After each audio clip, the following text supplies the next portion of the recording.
Hey guys, and welcome to your post-workout stretch. We're going to go through a few different exercises, trying to hit the full body.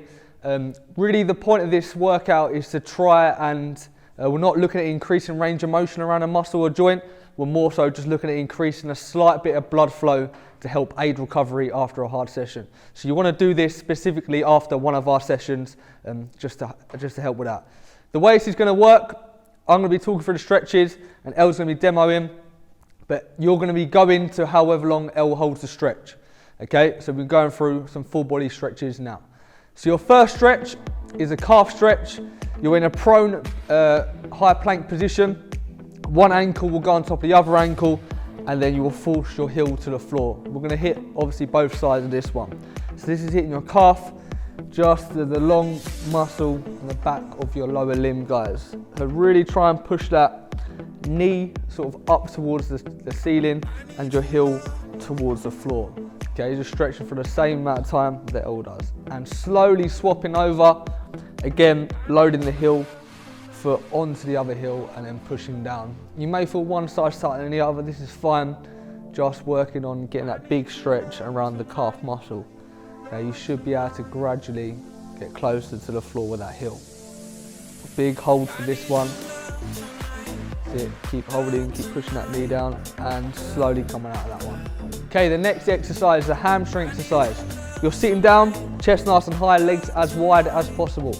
Then you will slowly travel to one side, reach and arch your back over and try and hold your hands as far as you can down your legs. If you can hold your toes, ankle, heels, whatever you hold in, just hold that for the period of time. If you've got really tight hamstring, guys, then you'll just reach in as far as you can, maybe just over your shins or your ankles. Okay, you should feel that traveling all the way down the back of your leg, maybe into the partial knee. And slowly coming up from that one, and then slowly into the other side. Again, you want to be pushing your head towards your knee as well, just to get a slight stretch in the lower and upper part of your back. Again, just holding and slowly deep breathing through these exercises as well. You should feel this right on the back of your thigh, guys, and your hamstrings. You should be able to get a tiny bit further each time that you're doing these. And slowly coming out of that one. Next one, we're going to hit the quadriceps, your front thigh muscles. So you're into a half kneeling position, 90-degree angle at both times.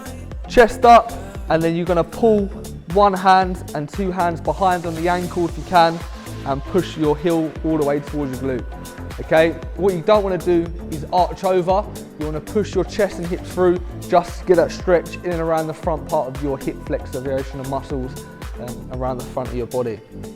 Okay, make sure your abs are nice and tight so your body and spine isn't curving over.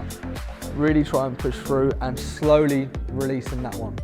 Okay, and slowly coming into the other side now. Again, pushing the hips and chest through, grabbing the leg with one arm or two arms depending upon your flexibility, and again pushing the hips through, chest staying nice and high. You really want to try and grip around the ankle to foot area and bring that as close as you can all the way until it sort of gets close to the glutes, guys. You're going to feel that again right on the front part, your quad muscles, and slowly coming out of that one. Next exercise is one of the biggest muscles in your body, your glutes, okay, your bum muscles. So you're on the floor, legs in a perfect 90-degree angle at both knee joints and hip joints. From there, you'll twist over slightly towards the front part of your knee and then hinge over.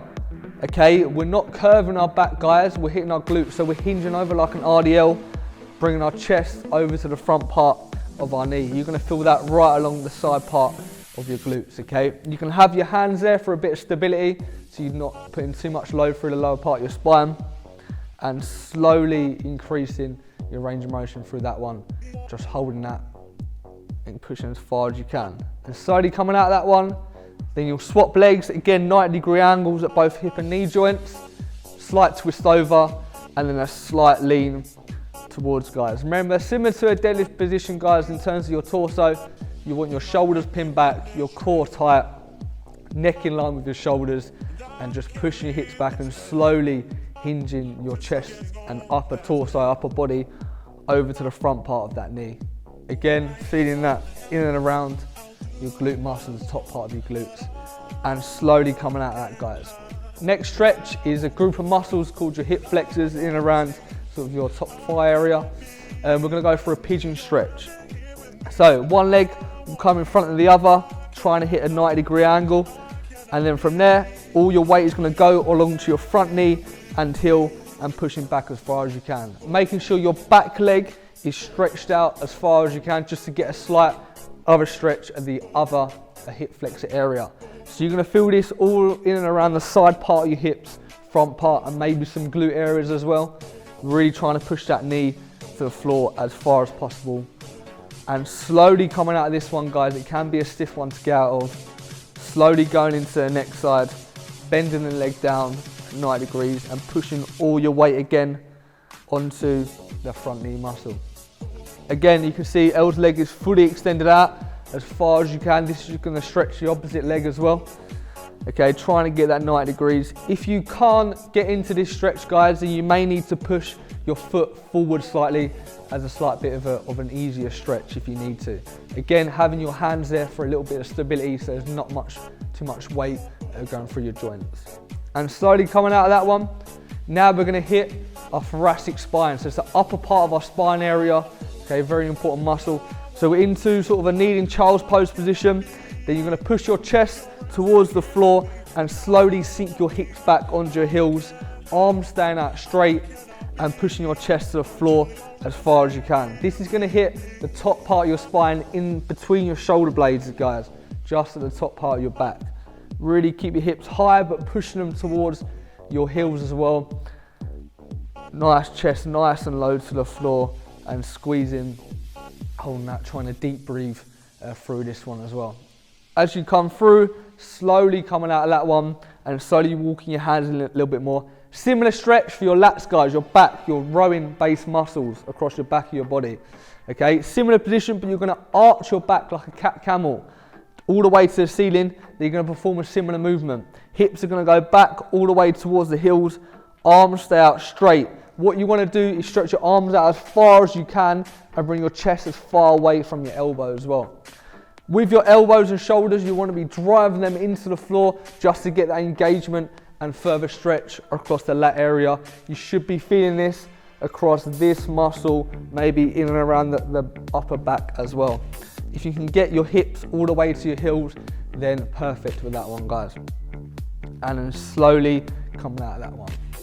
Okay, so that's our stretches complete. Obviously holding for about 20 to 30 seconds for each one. Hopefully we hit all other muscles.